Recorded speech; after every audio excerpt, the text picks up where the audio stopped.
ஓம் பச்சை மயில் வாகனனே சிவபாலசுப்ரமணியனே வா, என் இச்சையெல்லாம் உன்மேலே வைத்தேன், எல்லளவும் பயமில்லையே.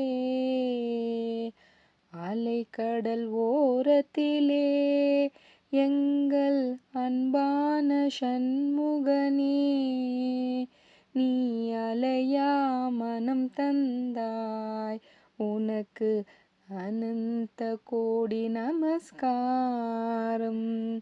பச்சை மயில் வாகனனே சிவபாலசுப்ரமணியனே வா, என் இச்சையெல்லாம் உன்மேலே வைத்தேன், எல்லளவும் பயமில்லையே.